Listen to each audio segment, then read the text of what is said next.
So here's the aortic arch, and you can see the brachiocephalic trunk a little bit right there coming off the aortic arch.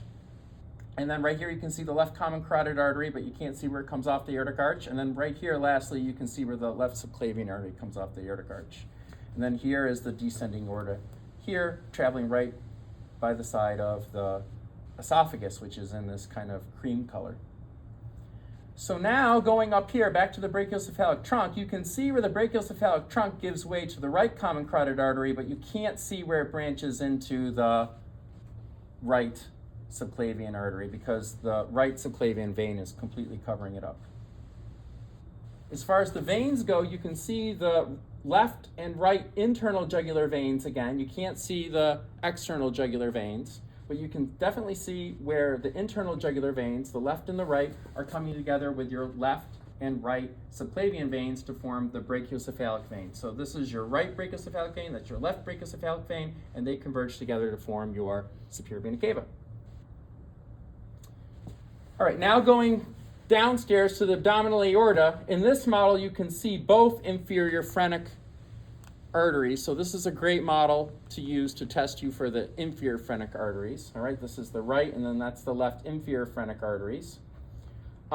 This is supposed to be the celiac trunk right here, but it's not very well defined. And coming off the celiac trunk, you see the splenic artery, which is not coiled like a telephone cord, which is not great.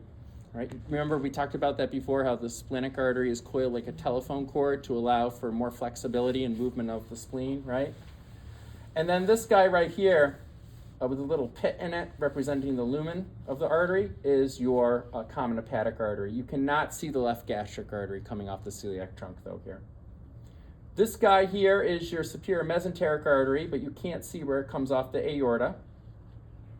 And you really can't see anything else. You can't see any gonadal arteries. You can't see the inferior mesenteric artery. Down here, you see the common iliac arteries, the right common iliac artery and the left common iliac artery. And then here's the branch point where on each side, the common iliac arteries will split into the external and then internal iliac arteries. But you have to really turn your head kind of in and up to see those internal iliac arteries headed toward the pelvis. All right, and then here's the ilioinguinal ligament, or the location of the ilioinguinal ligament, and you can see that the external iliac artery on the right will become the right femoral artery right there. Now let's look at the veins.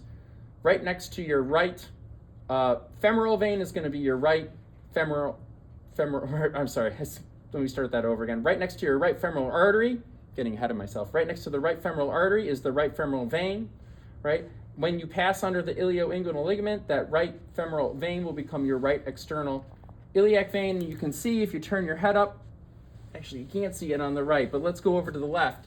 Starting with that left femoral vein now, all right, you can see it become the left external iliac vein right here, all right?